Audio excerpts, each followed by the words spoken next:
Hi guys, and welcome back for chapter 21. We only have 12 chapters of this book left. I can't believe it. That's crazy.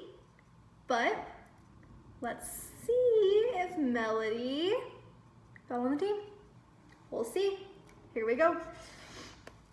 Going to the bathroom at school just plain sucks. I have to be taken out of my chair, lifted onto the toilet, and held there so I don't fall.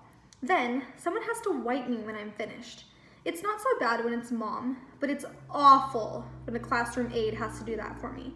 She is required by law to wear plastic gloves, I guess in case I have some kind of infection or disease. It's completely embarrassing. I don't usually have to go first thing in the morning, but I'm so nervous on Tuesday, I asked to be taken twice. Then, I go to all of my inclusion classes. The students who tried out for the quiz team can't stop chatting about the test. I listened to every word. I couldn't believe how easy it was, Connor boasts. I bet I got a higher score than you did, Claire says, her voice cocky. I thought the geography questions were off the map, Rose adds. I never even heard of some of those countries. Jessica shakes her head. The math part wasn't much fun either. I can't believe we even care about a dumb test for a quiz team, Rodney comments. Because the competition is on television, man, Connor replies. Big time TV coverage here in town. And if we make the finals, we go to DC, where it will be televised all over the country. If we win, we get to be on Good Morning America. My grandma in Philly can watch me and my auntie in Frisco. I'll be famous. What do you mean if we win, Connor? Claire asked him.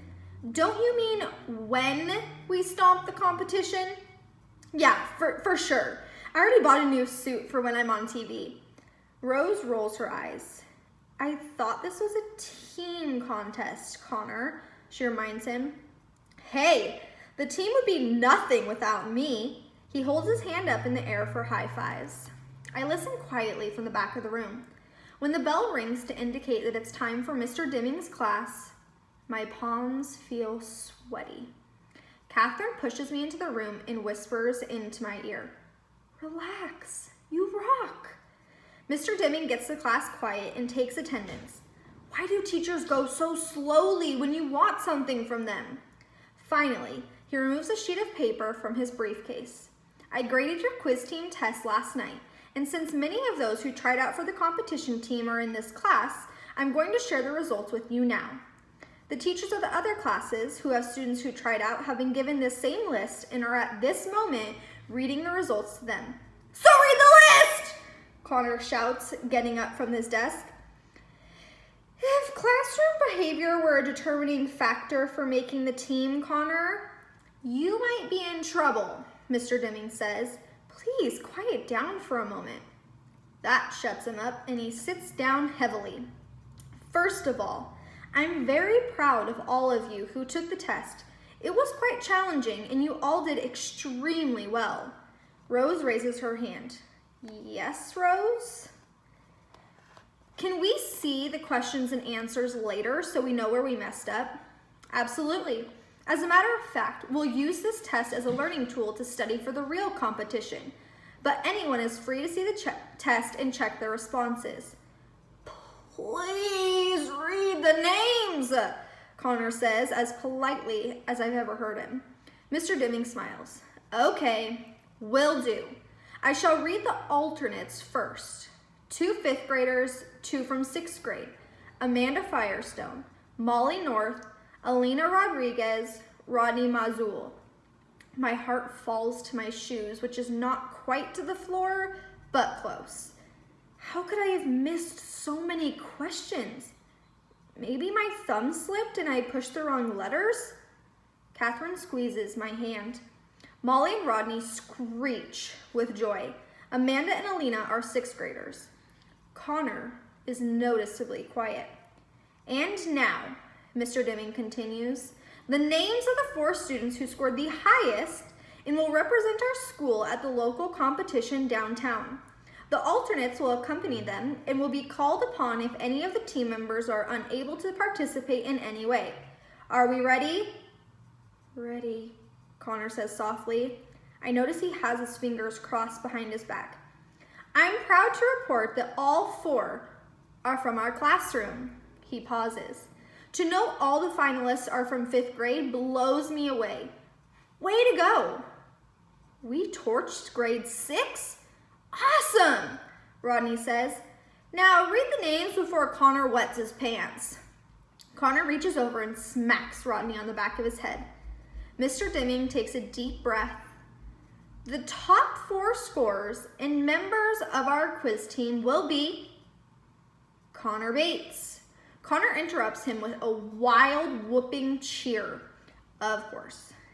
And if I may continue, Mr. D says over his glasses, we also are pleased to welcome Claire Wilson and Rose Spencer. Claire's smile is smug. But that's only 3, Connor says, looking around in confusion. I can count, Connor, Mr. Deming replies dryly. So, who's the last person on the team?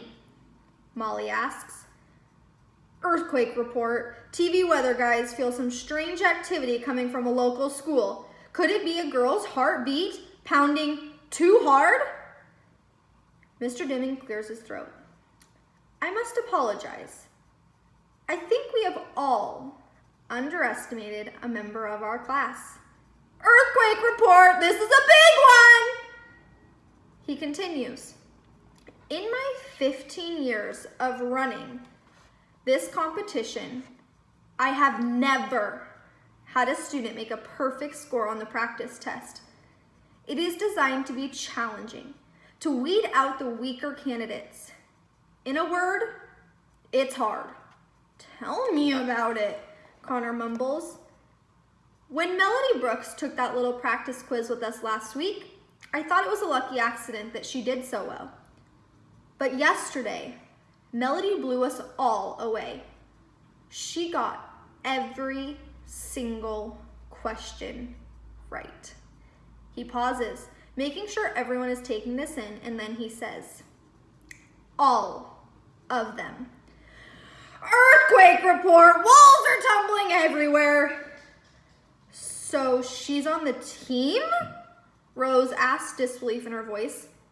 Yes, she's on the team. But we'll look weird, Claire counters. Everybody will stare at us. I'm not going to have any of that kind of talk. Do you understand? Mr. D says sternly. I'm very proud of Melody. I regret I underestimated her, and I'm glad to have her on our team. Earthquake report, call the paramedics. A girl in 5th grade is about to explode! Everybody in the class turns to look at me. Catherine gives me a hug. Rose flashes me a smile, and I try not to kick and drip and make my teammates sorry that I'll be on the team with them. Will the Whiz Kids folks be cool with Melody? Molly asks. Mr. Deming looks thoughtful. I'll contact the quiz team officials and let them know about our special circumstances, he says, but that's no concern of yours. Now listen up. Team members will meet every day after school for 2 hours for the next 2 weeks, right up until the first competition. Practice sessions are mandatory. Here's paperwork for your parents to read and sign. I need it back tomorrow. Earthquake report. Expect big aftershocks. Nothing like this has ever been seen before. The more I think about it, the more excited I get. Television, pressure, people looking at me. I can feel myself getting tense and tight.